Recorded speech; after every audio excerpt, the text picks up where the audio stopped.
Well, good morning, Legacy Bible Church. It's Wednesday morning, or Tuesday morning. Yeah, I got to mix up. When Sarah's here, it's normally Wednesday, so I thought it was Wednesday. Tuesday morning, and we're here for Q&A with Sarah. So jump right in. Looking forward to it. Okay. So I brought a bunch of different examples if I need them, but my main thing, and this is for the listener, really those who have listened, haven't listened, either way it's going to help if someone wants to start listening. My question today is, or can you help us understand why you go into so much depth and why it's so important? And I'm going to give a few examples. And I will say, I do feel like I understand more why you go into some depth. There are times when I'm sitting and listening, I'm like, wow, that is really deep. I would have never pulled that out. Not that I ever discount it or discredit you. I do feel like you are right when you speak, but I still want to hear what you have to say, and I think there's probably people out there that wonder why you teach the way you do. Yeah. So I think one of my first examples. That's a good question. Okay, so you probably already have some thoughts. I guess we could just start there. Do you want me to give you an example of what just really triggered my question? Yeah, because you're setting it up here, okay. So yeah. So on Sunday mornings, Stephen is going through the epilogue of John 21, and just right off the bat. After these things, I should have brought my just the old translation that I used to go to, but after these things, those three words, you stopped and spent probably 5 minutes on it, and quite honestly, I would have never stopped at those words ever. I would have just said, oh, he's talking about after Jesus died, let's keep going. What's he got to say? Mm-hmm. And so that's kind of what really triggered of why help me understand why it's so important. Okay. Well, let's get it started, and since you have the audience perspective, just jump in anytime that you want to steer this discussion here. So I do have a very definite paradigm and mindset concerning teaching the scriptures. I'm always cognizant of the fact, I always keep fairly close to the front of my mind when I'm teaching that this is a restorative teaching, that there's an understanding of the scriptures, of the New Testament writings, that the authors intended. Their very purpose for writing the New Testament had to do with their understanding of the gospel, and the fact that their understanding of the gospel, which I think we would all agree, the apostolic understanding of the gospel is the true gospel, is the true understanding of the gospel. And so they wrote in order to convey their understanding of the gospel amidst what was emerging in the church as a challenge against their understanding of the gospel. That's why they wrote. They're not just writing to say, well, I think I'll write about the gospel. They're writing to protect the gospel. It was being challenged. There was a heteros euangelion, a different gospel that was emerging in the church. And that's what motivated them to write. And what most people find a surprising thought, and maybe even a thought that might raise some ire and anger, is the thought that the heteros euangelion, the different euangelion, ended up getting the upper hand in that competition between two gospels. It's written about. You can read it very clearly in the scriptures if you understand what's happening in the scriptures. I've talked a lot about James and Galatians, that it's a very representation of that competition. And so the Catholic Orthodox Church became basically the universal church within the Roman Empire. The Pauline Johannine understanding of the gospel faded away from the face of the church. And the New Testament was essentially reinterpreted through the lens of this heteros euangelion. And way too much to go into a lot of detail here, but I'm really setting up here why so much detail? Why is that necessary? So I want to stop real quick. So Yeah. the one point that I'm going to start with, first you go in because it's restorative. Restorative, So yes. that's the first point and that like when you said that kind of keyed me into, yeah, when you're restoring something, you have to go into a lot of detail You have to. and take things out, polish things off. You're restoring. It's not just, it's easier, you go buy a brand new car, it's there. I'm thinking of a car in terms of restoring. You buy a new car, it's already there. Or you have their used car and you just drive it. Yeah. No one's, but if you restore something, you're taking things apart, you're digging. Okay, so that's Yeah. point one. That's a good one, that it's restorative. That's a really good analogy, restoring an antique car. Yeah. You want to put it in its original state. Yeah. You have to, because It's been modified over a 50-year period, and you want to take it apart and bring it back to its original condition. and so that's kind of, that's, Good analogy. that just came to me. Love it. Like it. Okay, so yeah, it's restorative, and it's restoring in a context where almost universally the church for the last 1,800 years has basically been taught the gospel through a lens of what Paul referred to as the heteros euangelion. And so it's just second nature. You don't even think about it in the front of your mind. It's just second nature. That's the paradigm that the church, broadly speaking, almost across the board has. So when I take this antique vehicle that over the course of 1,800 years has been modified, and I'm going to break it down and bring it back to its original condition. I always keep in mind that the people I'm talking to, the audience I'm talking to, and maybe even especially so people who teach the scriptures, and I'm having in mind here very learned PhD scholars that teach at a seminary level.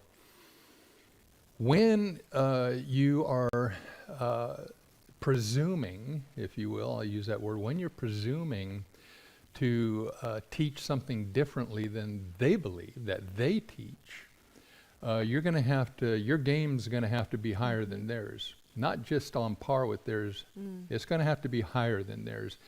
And so when I teach, when I write, I'm predominantly doing it with an audience of very, I'm going to use the word even though this might put off a little bit, very sophisticated, very educated, very learned, very well-written pastors and biblical scholars. That's the world that I'm swimming in, because that is, if there's going to be an impact in bringing the understanding of the gospel back to that original form, and I often call it the ancient tradition of the apostles, because that's what Irenaeus called it, referring it to exactly that. It's ancient version before it became modified. Already at the end of the 2nd century, there's a great scholar, Irenaeus, that's referring to that pristine original apostolic version as the ancient tradition of the apostles, and that's only in AD 200. Okay, that's not very far. That's 1,800 years removed from us. They're already referring to it as the ancient tradition of the apostles, as opposed to what? As opposed to the tradition of the apostles. And right there in the writings of Irenaeus, you have terminology for those two competing traditions. You have the tradition of the apostles, which came out of the Jamesian tradition that was now prominent in what by that time had become the Catholic Orthodox Church in the Roman Empire. And Irenaeus still recognized that there was a tradition, an apostolic tradition that went back further than that he called the ancient tradition of the apostles. That's what's being restored in the ministry here of the Legacy Bible Church. So in order to accomplish that goal, there really isn't a level of detail that's too deep. is you have to,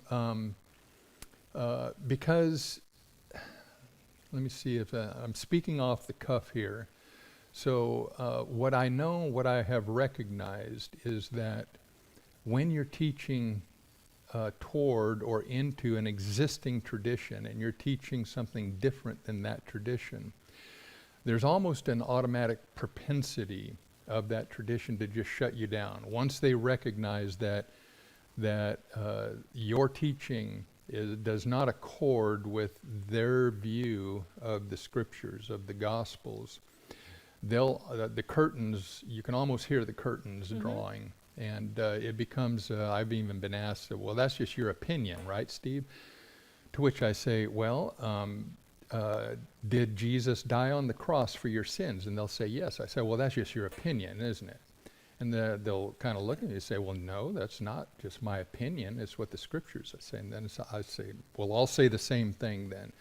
No, this is not just my opinion. What I teach is what the scriptures say. It's what they mean. It's what the authors meant. It's way beyond just my opinion. Has it become my opinion? Have I adopted that to become my judgment, my opinion? Yes, I have. Based on fact. But primary is that, no, it's not just my opinion. This is what the scriptures say, and this is what they mean. And so then at that point, there isn't any level of detail that's too deep because you're teaching against a tradition that interprets it differently than that. So what I'm thinking when you're saying that, I'm going to go to my car analogy because this is the way I'm understanding it. As I'm listening to you, so it would be easy for you to come in, well, no, it wouldn't be easy for you to go to a seminary, but like say you just wanted to get a group of followers to give them some kind of shiny new theology and have a little small group of following. Tickle their ears. Yeah, but that's not what you're after. You're not after just a following for just your lifetime. You're after teaching, so if you pulled up in this restored car that you thought was restored, and the person that really knows anything, they're going to look at it and be like, that's not from this time. So you had to break it apart even further, and so kind of that's your credit. You're having to go to the big time, the PhD teachers, professors, and so this is kind of almost where your credit is of I have to break it down. I didn't just read something and I'm not just giving a little fun thing so I can get a group of followers. I am breaking this down so detailed that there's not going to be one thing that you can go back and be like, oh, you slipped something in there. That wasn't right. That was just something. You're breaking it down so detailed that no one could come back and be like, well, you made that up. You added that up. That's exactly right. And I'll give you just a quick example that is fairly fresh, here from the work in the past week. Just for an example, first off, to set it up, this has to be done in the original language. You cannot accomplish this goal, this mission, cannot accomplish it in existing English texts, because existing English texts are all through this theological lens that is basically born out of that heteros euangelion. It has to be done in the original languages, in first century biblical Greek for the New Testament and ancient Hebrew for the Old Testament. And so here's an example. I'm doing some work in chapter 8 of John. And there's a phrase, it's a prepositional phrase with the preposition apa and with the reflexive pronoun heautu. And that just means away from. Apa means away from. Heautu means of myself. So it has the root literal meaning of away from myself. And so when you read it in the context of its root literal meaning, it doesn't really flow well. You can put it in there, but it's sort of like hitting a really bad speed bump at about 30 miles an hour. It jars you and it just kind of ticks you off. And so up out to hit that phrase in the original language. And so I want to discern, what does this really mean? It's on the lips of Jesus. The phrase is, you learn really quickly that it's only used 7 times in the New Testament. They're all in the book of John. They're all on the lips of Jesus, apheautou, away from myself. And so what's Jesus doing there? And it tends to get translated as of my own accord, which is not a bad translation. But I'm digging here, okay? I'm saying, what does it mean? Where does it come from? Why does Jesus use this phrase that's not used anywhere else in the New Testament? You don't find it in the epistles. You don't find it in Revelation. You only find it in the Johannine Gospel on the lips of Jesus 7 times. And so that's not good enough. When you're doing this kind of work, every word, every phrase, you have to find out what's going on there. Why is he using that term? I have not found anyone that goes beyond that with this phrase. But here's what happens when you do. When you go into the Old Testament and you say, okay, let's go study this phrase in the Old Testament, you find out that there's only one place where it's used in the Hebrew Scriptures. Now, this isn't unpacked anywhere in modern English commentaries, any English commentaries. It's just not there. But in the kind of study I do, I don't leave those layers unpacked. And here's what it reveals. Here's what it brings out by doing that. And if I were teaching on this passage on Sunday morning, I would be sharing all this with you because it's important.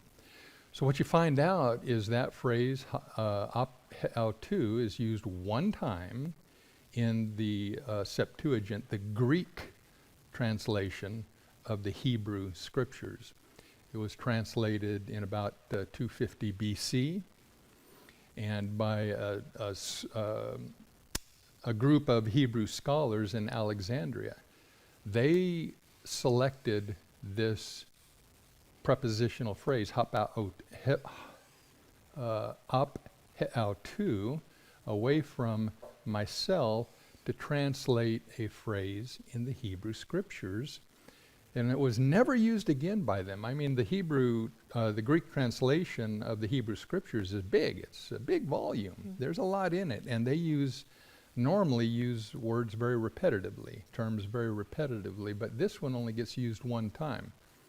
I'm illustrating with an example here. It's used at the rebellion of Korah. And do you remember the rebellion of Korah in Numbers? Maybe if... The rebellion of Korah is where they're in the wilderness, fairly early in the wilderness, and a Levitical leader of one of the large families in the wilderness by the name of Korah came to Moses and say, who made you boss, essentially? And he had a few others that were following with him, actually a few hundred others. And Moses was quite concerned. He was challenging Moses. Korah, a Levite, was challenging Moses and Aaron, their leadership. And it didn't go well for them. You can read it in chapter 16 of Numbers. It'd be good to go read that sometime. It's very important to New Testament context in Jesus' ministry. Jesus was very cognizant of that rebellion of Korah. And so this phrase, apheautou,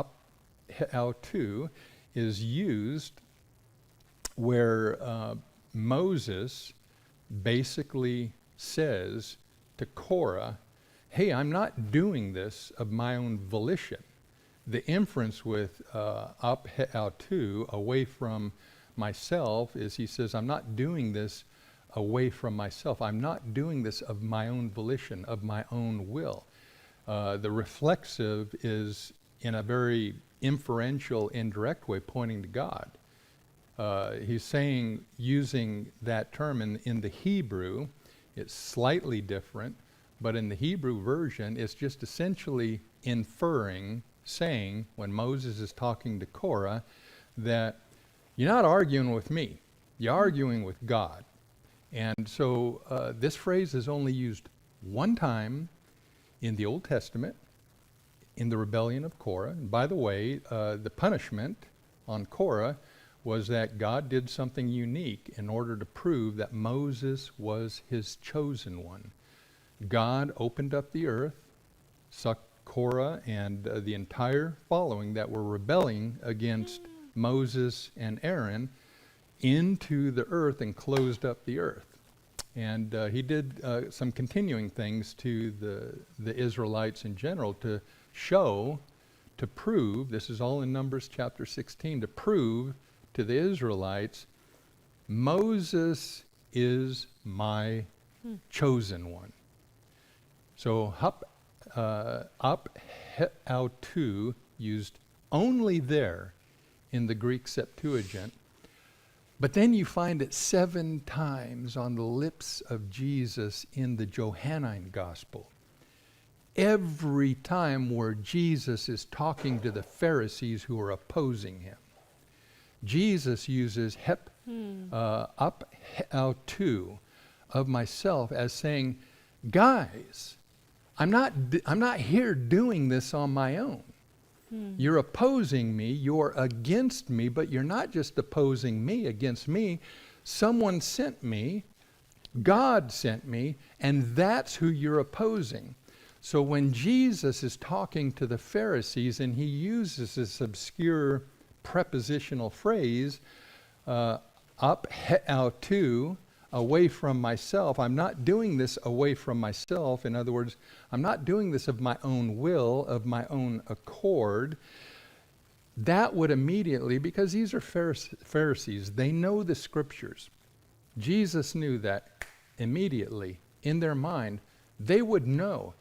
This guy's referring to the rebellion. He's talking to us, invoking the rebellion of Korah. They would know that. That is incredible. It's part of what raises the anger and the ire of the Pharisees against Jesus, is because Jesus will pull this obscure little prepositional phrase, and I believe Jesus was speaking using the Hebrew term, and the author of the Johannine author was a Hebrew, probably from the Levitical priesthood in Jerusalem, and probably, not probably, I think very likely recognized the tie to Numbers 16:28, and so translated that Hebrew scripture that Jesus probably used exactly the way the LXX Hebrew scholars did in 250 BC with apautou, to translate the Hebrew words that Jesus was probably using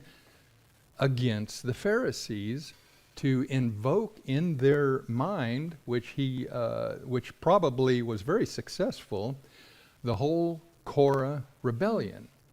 And so this is what I want to see in the scriptures. This is the level of detail.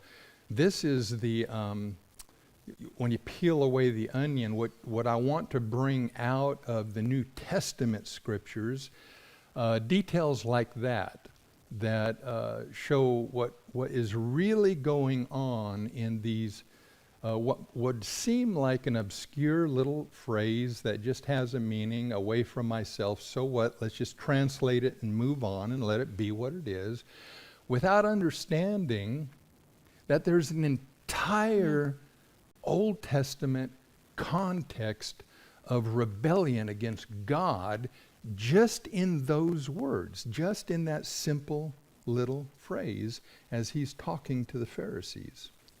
That's an example. So my thoughts when you were talking about it is because our whole thing is, can you help us understand why you go so much detail? And then you brought up that, and the thought I had is there's no end to the corruption. So you're going back layer by layer, and you're not going to just settle for, I've discovered that the text has been corrupt. that's good enough. I'm just going to go on with my life. No, it's almost like there's no end to the corruption. I've got to peel layer by layer You have to so go I layer can by get layer. as deep as I, because if Yeah. I don't look at it for myself in the Greek, in the words, correlate it to the Old Testament, do all this, then I'm not going to know the truth because it's so corrupted that it's not even recognizable. Even in the Greek text, the answer to that is yes. In the Greek text, as you work through it in that kind of detail, you also end up dealing with variants in the Greek text over the 2,000 years. You have the Greek text represented with certain words and terminology, and then other Greek manuscripts have different words and terminology. And you begin to see the evolution from the earlier manuscripts to the later manuscripts. Like, and when I say earlier, I'm talking, say, 3rd, 4th century. And when I say later, I'm saying beyond, say, the 4th and 5th century. And that's where the transition of reinterpretation is. And so you can really see what the scribes who transmitted the text, and they copied the texts in the 5th and 6th century, where they changed words in the Greek text in order to bring it into this reinterpretation through the heteros euangelion. You can see very clearly very stark examples of the original text that the apostles actually wrote being rewritten in the original Greek, not then original Greek, but being rewritten in the Greek transmission of the text with so almost with an attitude of, well, yeah, that's what was originally written, but that's not as clear as we'd like it to be. So here's what Paul really meant to write. Yeah. Or here's what the fourth gospel, here's what John really meant to write. Let me just make it a little simpler. And they'll alter the Greek text. And so there will be then a generation of Greek text that evolves. And you can see this generational evolution in the ancient manuscripts, just working out of the original language, that you can see the evolution of this reinterpretation taking place in the original language. And it helps you understand, okay, the things that you see and read in modern English translations often have their genesis early on in this evolution of reinterpretation in the Greek text that then made its way in the evolution of the Greek text. And so that's another dimension. And it's to safe to what say we do. that Paul and John were not uneducated. They were not They were dumb. highly educated. They said what they meant. They Yeah. didn't stumble upon it. It wasn't like, oh, I didn't Yeah. mean to say that. They'll figure it out and just Yeah. send it on. They had purpose in everything they wrote. in every single word. And here's part of the confirmation that that the understanding that we have at Legacy Bible Church, that we teach at Legacy Bible Church, is correct, is that it works everywhere in the New Testament. There's not a piece of Scripture, there's not a passage where this what I've come to call this two-dimensional salvation plan of God. Or if I'm reading Paul, I'll refer to a two-dimensional theology of justification, where there's a near purpose, faith, and there's an end purpose, obedience from faith. And through that lens, there isn't a passage in the New Testament, that doesn't fit, but really more important, that's actually what's being told. That's actually the story that's being told. And when you don't have that lens of the two-dimensional plan of salvation or the two-dimensional theology of justification, when you don't have that lens, you come across things in the Scriptures that you just absolutely don't know what to do with. And that's when it gets altered. That's when it gets dangerous, because people think that, well, I've got the right theology, and so they come to these really difficult words or passages or phrases, and they say, certainly that has to mean this, that yeah, they wrote X, but they really have to mean Y. And so they alter it. I'll give you another example here. Jesus is talking to some religious elite, some Pharisees in Jerusalem, and they ask him, "Who are you?"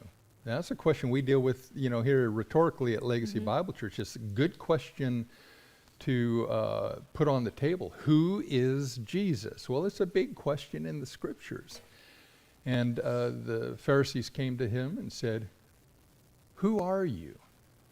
And Jesus answered them with the most amazing brief.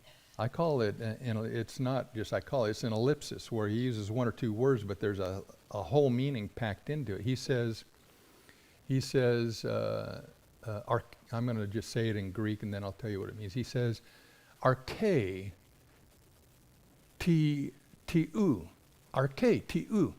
And it means literally, just that a literal translation, the beginning, that certain thing. And then he goes on to say, do I speak this to you? They've just asked him, who are you? Just that question, who are you? And Jesus starts his answer to them, the beginning, that certain thing. Do I speak this to you? And so what Jesus is saying there, when you understand the fullness of the gospel and what's always being represented in the gospel, what you see Jesus representing here is fascinating. In those two words, or in those two words, and then do I speak this to you? The beginning, that certain thing, do I speak this to you? Jesus is essentially saying there, you don't even know who I am. The Father has not revealed to you who I am. And so you want me to speak this to you? Jesus is saying in so many words there in this really amazing, brief, elliptic construction, he's saying to them, that's my Father's purview. You're asking, who am I? And I'm telling you, my Father reveals who I am, and he obviously hasn't revealed me to you. So the revelation is the beginning, that certain thing. Do I speak this to you? And Jesus, that's a rhetorical question to which the answer is obviously no. Now here's how it gets translated in the English almost categorically, almost from the beginning of, or actually from the beginning of English translations. It gets translated of, instead of the accusative arche tiu, the beginning, that certain thing, it's an accusative, it's a direct object. It gets changed, the entire construction, to where it's translated like, and I think you can go look at it, it's in John 8:25. You can go look at it in your English translation. It gets translated in the context of Jesus saying to the Pharisees, I've been telling you it from the beginning. You know, it's almost like he's saying, you just don't want to listen to me. I've been telling you from the beginning. And that doesn't even fit the grammatical construction. And so it's a case where translators come up to the words, and thankfully it's been preserved very well in the Greek. This isn't a function of variants that have happened over the ages. There are no textual variants for this. It has been carried through in transcribing the Greek all through history. And so there are no variants. And so you can know absolutely carte blanche that those two words and then that rhetorical question are exactly what Jesus asked. So then the question for the English translator is just simply going to be, how do you handle that in translation?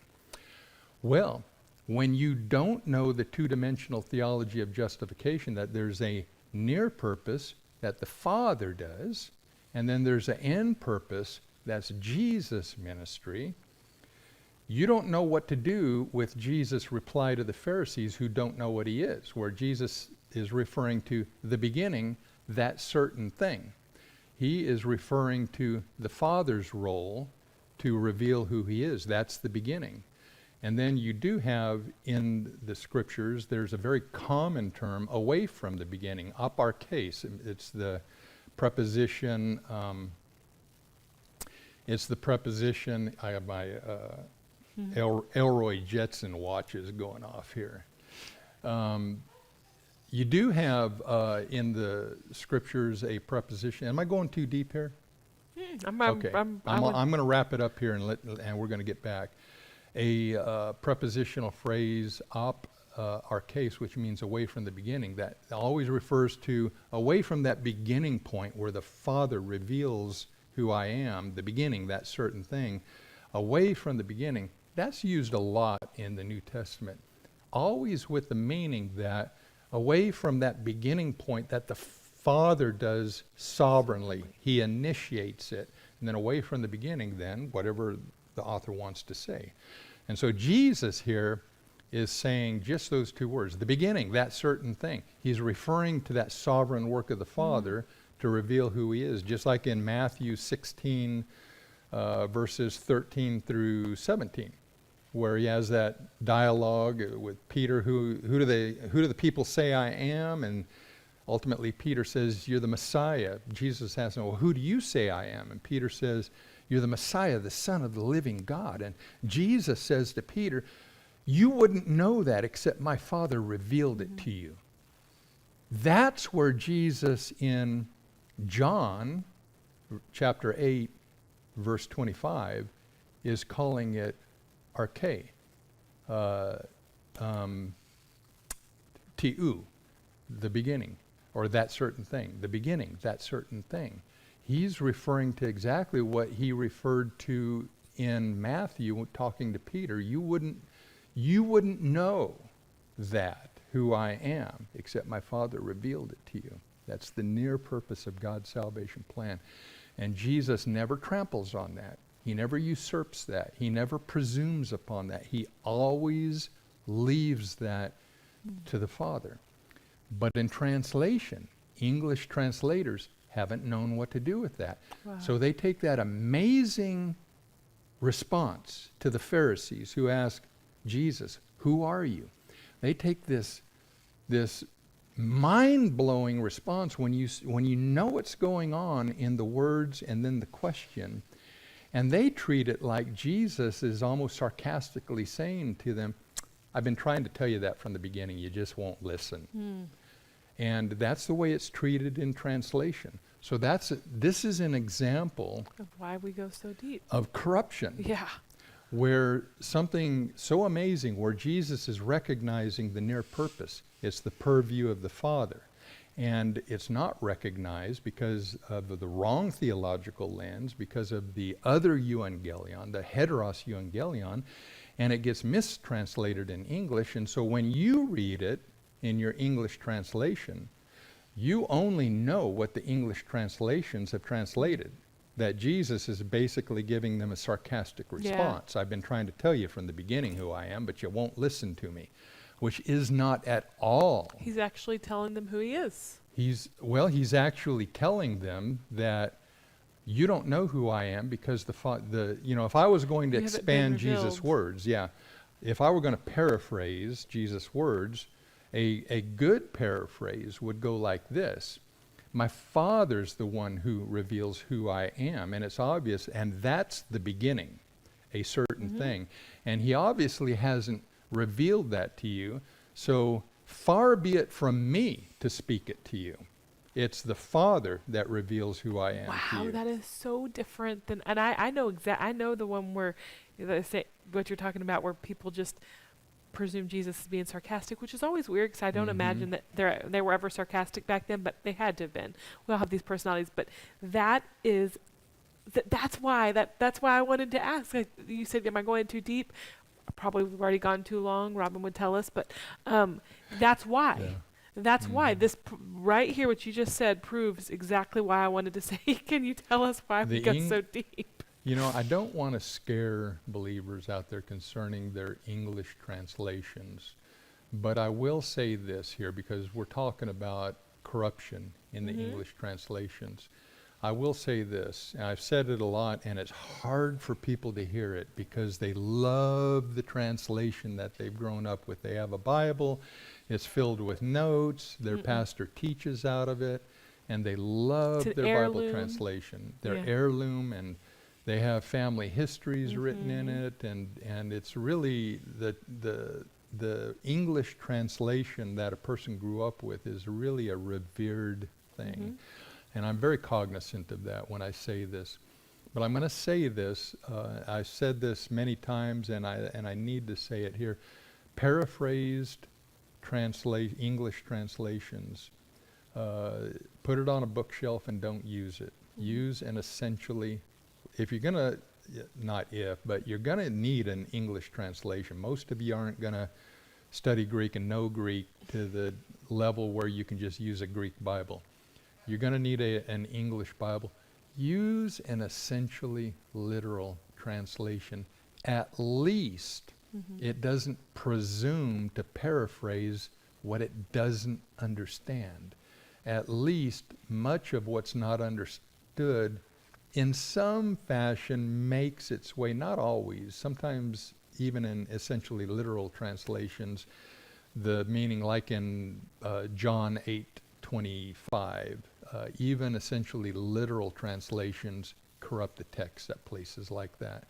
But at least an essentially literal translation will usually, you can kind of smell what was in the original text, because their editorial policy is to remain essentially literal to the text. Don't use a paraphrased translation. Don't use the most popular translation on the planet is a paraphrased translation. You probably know what it is. Don't use paraphrased translations. Use an essentially literal English translation. Hand the ball back to you. I think we've covered it. I think that you have definitely explained why we go into so much detail, and I've got notes, and yeah, that's good. So good. Okay. Well, Thank you so much. thank you as always, Sarah. Thank you for the questions that you bring. I'll say it again, and it's always worth repeating. What I love about doing this is your questions always have such a practical context. I mean, today you want to know, why do you go into so much detail? Is that really necessary? You know, is it just, are you overcomplicating it? That is such a, you know, the rubber on the road. Where's the beef? Your questions always have that kind of practical view on things that I just love that. And I think the people that listen I'm to you. glad you do. I've got many. We'll keep asking. So we'll be back Sunday morning. I'm going to continue in the epilogue of John. I'm committing here today because I want to get into, I actually want to get into chapter 8 of John. We'll wrap up the epilogue this Sunday, and then, God willing, we're going to be back with Sarah next week, probably on Wednesday, and have another Q&A. That's right. So we'll see you then.